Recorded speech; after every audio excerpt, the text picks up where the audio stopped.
கொடைக்கானலுக்கு குடும்பத்துடன் சுற்றுலா சென்றுள்ள முதலமைச்சர் மு.க.ஸ்டாலின் கோல்ஃப் விளையாடினார். அவருடன் பொதுமக்களும் சுற்றுலா பயணிகளும் செல்ஃபி எடுத்துக் கொண்டனர். இது தொடர்பான விவரங்களுடன் செய்தியாளர் ஜாஃபர் இணைந்திருக்கிறார். ஜாஃபர், விவரங்களை பதிவு செய்யலாம். நிச்சயமாக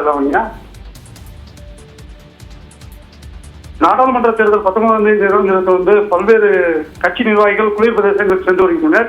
இந்நிலையில் திண்டுக்கல் மாவட்டம் கொடைக்கானலுக்கு தமிழ்நாடு முதலமைச்சர் ஸ்டாலின் அவர்கள் ஓய்விற்காக 5 நாட்கள் பயணமாக தனது குடும்பத்துடன் சென்னையிலிருந்து தனி விமானம் மூலம் நேற்று மதுரை வந்தடைந்து அங்கிருந்து வத்தலகுண்டு மலைச்சாலையில் வாகனம் மூலம் கொடைக்கானல் பாம்பார்புரம் பகுதியில் உள்ள தனியார் நட்சத்திர விடுதிக்கு நேற்று வந்தடைந்த நிலையில் இன்று மாலை வேளையில் பசுமை பள்ளத்தாக்கு அருகே உள்ள கால்ஃப் மைதானத்தில் சென்று அங்குள்ள பசுமை புல்வெளி பகுதிகளில் நடந்து சென்றதுடன் கால்ஃபும் விளையாடினார். மேலும் நாளை சுற்றுலா தலங்களை கண்டு ரசிக்க செல்வதாகவும் தகவல் வெளியாகியுள்ளது.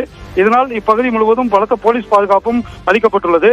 மேலும் கொடைக்கானல் தமிழ்நாடு முதலமைச்சர் மு.க.ஸ்டாலின் அவர்களை பார்த்த பொதுமக்கள் மற்றும் இந்த பகுதியில் இருந்த சுற்றுலா பயணிகள் அவர்களுடன் செல்பி மற்றும் புகைப்படம் எடுத்தும் உற்சாகம் அடைந்ததும் குறிப்பிடத்தக்கது. லாவண்யா, விவரங்களுக்கு நன்றி ஜாஃபர்.